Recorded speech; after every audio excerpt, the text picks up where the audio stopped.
Hello दोस्तों, आज मैं आपको बताने जा रहा हूँ कि दूसरे जो कंपनी के फ़ोन होते हैं एंड्रॉयड फ़ोन, उसके कंपैरिजन में आईफोन जो होते हैं उसका जो परफॉर्मेंस होता है वो बेटर क्यों होता है। तो इस वीडियो को शुरू से लेकर अंत तक देखते रहिए। मैं आपको कुछ जनरल आइडिया दूंगा कि उसका रीज़न क्या है कि आईफोन जनरली बेटर परफॉर्म करता है एंड्रॉयड के कंपेयर में। हाँ, एंड्रॉयड के कुछ मॉडल्स है जो आज की तारीख में बेटर परफॉर्म करते हैं, लेकिन हम जनरल मॉडल की बात कर रहे हैं। आप देख रहे हैं टेकी प्रशांत, तो चलिए देखते हैं। जनरली जो एंड्रॉयड के फ़ोन होते हैं और एप्पल के जो आईफोन होते हैं, अगर आप उस दोनों की कंपैरिजन करें तो ऐसा क्या रीज़न है कि आईफोन सभी चीज़ों में थोड़ा बेटर परफॉर्म करता है। कभी कभी ऐसा होता है कि आप एंड्रॉयड का कोई फ़ोन है, वो एप्पल का जो आईफोन है उसके लेवल का ही प्राइसिंग में हो, लेकिन इसमें ऐसा होता है कि कभी कभी एंड्रॉयड फ़ोन जो है वो हैंग हो जाता है और उसके कंपेयर में आईफोन जो है उसमें ऐसा कुछ परफॉर्मेंस का प्रॉब्लम कम आता है। और देखा जाए तो जनरली आईफोन का जो परफॉर्मेंस होता है वो बेटर होता है एज़ कम्पेयर टू एंड्रॉयड। तो अब मैं आपको बताने जा रहा हूँ कि उसका मेन रीज़न क्या है। तो सबसे पहले तो हम देखते हैं कि ऑपरेटिंग सिस्टम जो है वो क्या है। तो आईफोन जो है उसमें ऑपरेटिंग सिस्टम है iOS, जो एप्पल ने डेवलप की है और अभी एप्पल के पास ही उसकी ओनरशिप है, यानी उसका जो पूरा सोर्स कोड है वो एप्पल के कंट्रोल में है। तो एंड्रॉयड में जो ऑपरेटिंग सिस्टम है वो गूगल ने बिल्ड की है, वो ओपन सोर्स है। तो जो भी मैन्युफैक्चरर है वो अपने फ़ोन में एंड्रॉयड सिस्टम सेटअप करना चाहते हैं, वो अपने हिसाब से उसमें कुछ चेंजेस वगैरह करते हैं। दूसरी एक चीज़ जो है, iOS जो है वो ऑब्जेक्टिव सी, यानी उसका जो फाउंडेशन है वो ऑब्जेक्टिव सी के बेसिस पे है, और एंड्रॉयड जो ऑपरेटिंग सिस्टम है उसका जो फाउंडेशन है वो जावा के बेसिस पे है। प्रोग्रामिंग के वर्ल्ड में अगर हम कोई बात करें तो ऐसा होता है कि जनरली सी के लेवल का जो कोड होता है वो परफॉर्म बेटर करता है। तो ये भी एक रीज़न हो सकता है कि iOS जो है उसमें परफॉर्मेंस वगैरह बेटर क्यों होता है। और एक दूसरी चीज़ देखी जाए, एप्पल कोई भी नया फ़ोन रिलीज़ करता है तो उसका जो हार्डवेयर है कुछ ऐसे डिज़ाइन करता है कि उसके जो स्पेसिफिकेशन है हार्डवेयर के, उसके हिसाब से जो सॉफ्टवेयर है वो कंपेटिबल हो।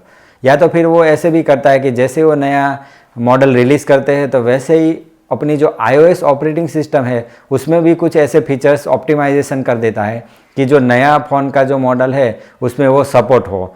और उसके साथ में एप्पल ये भी एक केयर लेता है कि जो पुराने मॉडल्स है उसके फ़ोन के, वो सारे भी उसमें बैकवर्ड कंपेटिबल हो। यानी ऐसा नहीं हो कि नई iOS ऑपरेटिंग सिस्टम डालने से जो पुराने मॉडल से वो स्लो हो जाए।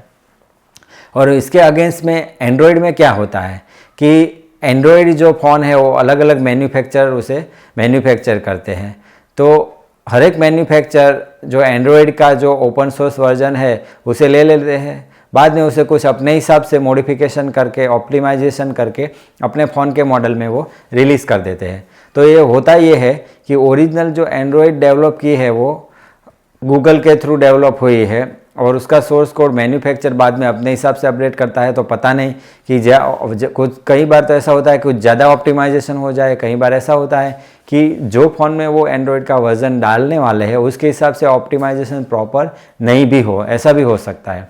तो ये एक रीज़न भी है कि प्रॉपर सॉफ्टवेयर का ऑप्टिमाइजेशन नहीं होने की वजह से कई बार एंड्रॉयड के जो अच्छे अच्छे मॉडल है वो परफॉर्मेंस में इतने आईफोन के कंपैरिजन में नहीं आते। लेकिन अभी कुछ बेटर एंड्रॉयड में फ़ोन आने लगे हैं, जैसे गूगल का जो पिक्सेल वगैरह फ़ोन है, वन प्लस जो है वो कुछ हाई लेवल के जो एंड्रॉयड फ़ोन है उसमें जनरली परफॉर्मेंस आईफोन के लेवल का आता है, मीन्स उसमें कंपैरेटिवली ज़्यादा अच्छा परफॉर्मेंस मिलता है। और दूसरा एक रीज़न ये है कि एप्पल iOS का जो वर्ज़न रिलीज़ करती है वो हर एक उसके जितने भी फ़ोन के मॉडल है या फिर आईपैड के मॉडल्स है उसके हिसाब से उसका वर्ज़न पब्लिश किया होता है। यानी ऐसा नहीं होता कि iOS फॉर एग्जांपल अभी लेटेस्ट iOS 10.3.2 फॉर एग्जांपल, तो एक ही उसका जो पैकेज है वो रख दिया और वही पैकेज में से सभी डिवाइस में इंस्टॉल होगा, नहीं, ऐसा नहीं है। एक्चुअली होता क्या है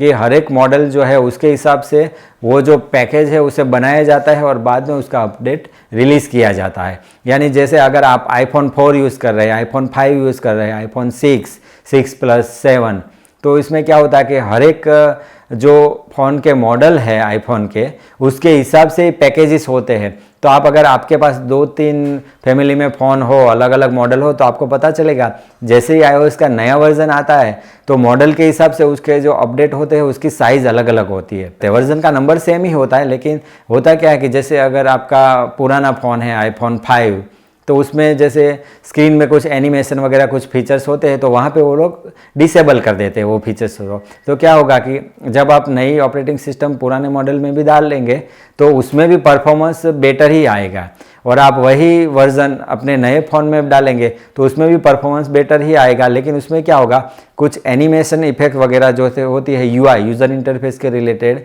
जो एनिमेशन वगैरह होता है, वो नए मॉडल में हार्डवेयर एडवांस होता है, एफिशिएंट होता है, उसकी वजह से उसमें क्या होता है कि वो एनिमेशन कुछ एक्स्ट्रा ऐड कर देते हैं और उसमें एनिमेशन की इफेक्ट ज़्यादा स्मूथ भी हो सकती है। या फिर ऐसा भी हो सकता है कि पुराने मॉडल में कम्प्लीटली एनिमेशन बंद ही कर दे, UI एनिमेशन वगैरह, और नए मॉडल में वो रखे, क्योंकि वो ज़्यादा मेमोरी कंज्यूम करता है, बैटरी कंज्यूम करता है।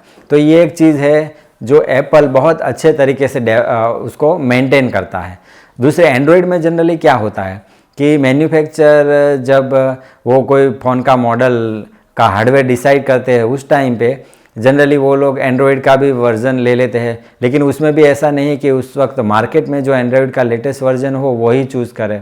जनरली क्या होता है कि मार्केट में एंड्रॉयड का गूगल नया वर्ज़न रिलीज़ करती रहती है, लेकिन ये जो एंड्रॉयड फ़ोन के जो मैन्युफैक्चर है वो जनरली उसके साथ कदम से कदम नहीं मिला पाते। यानी एंड्रॉयड का नया वर्ज़न होता है, लेकिन मैन्युफैक्चर जो है वो तुरंत ही नया वर्ज़न को एडॉप्ट करके अपने डिवाइस में नहीं डालते। तो उसकी वजह से होता क्या है, जनरली एंड्रॉयड का जो वर्ज़न मिलता है वो most of the time outdated ही मिलता है। एक वर्ज़न तो कम से कम हमें आउटडेटेड मिलता ही है। तो ये कुछ मैंने बेसिक टिप दी कि आईफोन और एंड्रॉयड में परफॉर्मेंस का डिफरेंस क्यों आता है। लेकिन अब ये जो गैप है डिफरेंस का वो धीरे धीरे कम होता जा रहा है, क्योंकि जैसे मैंने बताया कि गूगल का जो पिक्सेल है, वन प्लस है और मोटो के जो सारे मॉडल है मोटोरोला के, अब धीरे धीरे अपने फ़ोन के मॉडल को बेटर तरीके से ऑप्टिमाइज़ करते हैं, हार्डवेयर को और सॉफ्टवेयर को भी, और जितना हो सके प्योर एंड्रॉयड वर्ज़न ही अपने डिवाइस में डालते हैं। प्योर एंड्रॉयड वर्जन होने से क्या होगा कि जो एक्सपीरियंस है एंड्रॉयड का वो बेटर मिलेगा, और जो हार्डवेयर का जो ऑप्टिमाइजेशन है वो हमें अच्छी तरह से मिलेगा, और जो एंड्रॉयड सॉफ्टवेयर है वो परफॉर्म ज़्यादा बेटर करेगा। कभी कभी क्या होता है कि यूज़र इंटरफेस उसको मॉडिफाई करने में मैन्युफैक्चरर इतनी गलती कर देते हैं कि वो कुछ ज़्यादा ही मॉडिफिकेशन कर देते हैं।